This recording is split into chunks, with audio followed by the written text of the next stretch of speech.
In 2013, Brazil researchers were realizing that dysgraphia is a condition that is largely undiagnosed in our schools.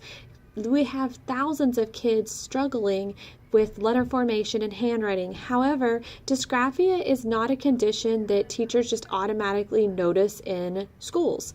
There are two types of dysgraphia that this study focused on. The first one is perceptual, where kids cannot make the connection between symbols and the system of our alphabet and the spelling that represents the sounds, words, and phrases. The second type is what this study really focused on screening, and that is motor dysgraphia. When kids have motor dysgraphia, they can write and speak just fine. They just have trouble with the fine motor skills of producing the actual letters on the page. They can see the graphic picture in their mind. They know what the letters are supposed to look like, but there's a disconnect of knowing what they're looking like in their head and actually producing the motor skills and to produce quality legible letters that people can read on their page.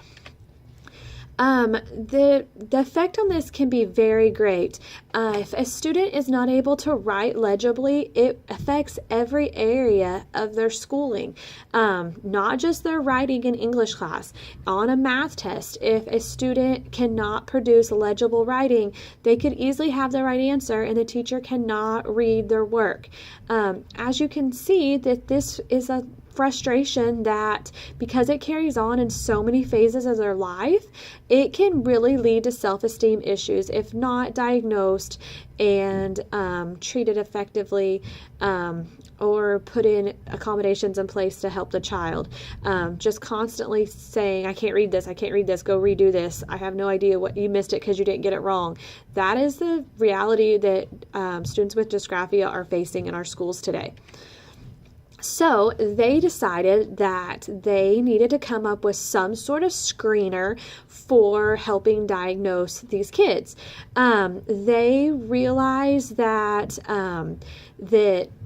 just diagnosing dysgraphia is a decision that needs to be made by professionals and who are highly trained in this.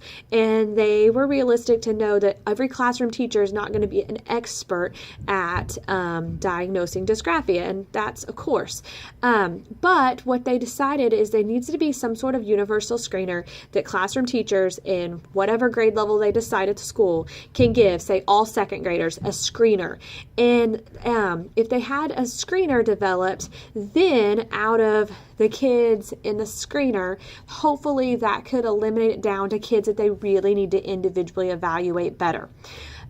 So in this study, they used 630 students in Brazil, and they were in 6th grade.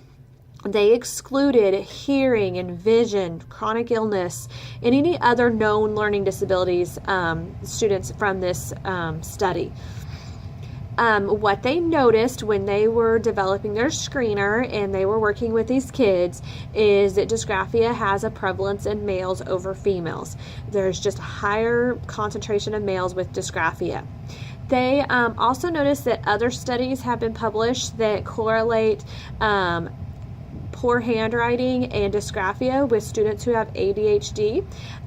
There's been other studies that have proven that students with ADHD can often have lower fine motor skills and sensory skills and perception of letters. But obviously you don't have to have dysgraphia. You don't also have to have ADHD. There just is a link between the two at times. They also noticed when working with these kids that warning signs are there. Teachers just aren't trained to always pick up on these warning signs that the kids are exhibiting. Kids who have dysgraphia just have a general lack of disorganization of their sheet. They do not write on straight lines always. They just have a lack of spatial organization in their work that they do.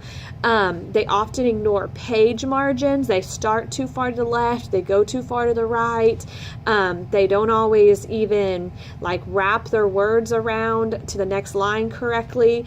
They just seem to kind of write wherever they want to write. And these warning signs are there, but teachers are not trained to always pick up on them. When they developed their screener and gave it to the students, what it did was it picked up on 12% of the students that needed to have further evaluation. So it was very effective in the fact that it took over 600 students and narrowed it down to 12% of them needed to have further observations. It is estimated that up to 8% of students really truly have dysgraphia tendencies. So out of those 12%, further evaluation could reduce that number more, but this was a great screener that took all those kids and eliminated it down to a handful of kids that they could really watch and take more data on to actually diagnose. So this would be a great help in schools if a screener like this could be available for them to use. Dysgraphia is also, it's noticed that it occurs more with dyslexia than any other disability. Those two can go hand in hand, but not necessarily. Sometimes kids with dysgraphia and handwriting issues do not have the same problems that dyslexic children face. Basically, more awareness needs to be made and more screeners need to be produced to try to get kids diagnosed. It's a proven fact that the earlier the diagnosis is made, just like almost every disability, the more they can help the kids in the younger grades develop these skills, interventions for their handwriting, and the earlier, the more successful they're going to be because they're less set in their pencil grasp and the way they produce letters and the way they hold their paper. The longer it goes without being diagnosed, just the more troubles tend to occur. Also, once they get to a certain grade in school, teachers are just more apt to throw them on a computer or tablet, and they never really 100% address the actual handwriting issue. So the earlier it can be done, the interventions will be more effective, and having a screener to just rule out the kids who don't have it and to put more focus on the kids that need to be diagnosed and looked at really could help everyone and help teachers help these kids get the interventions to be successful that they need.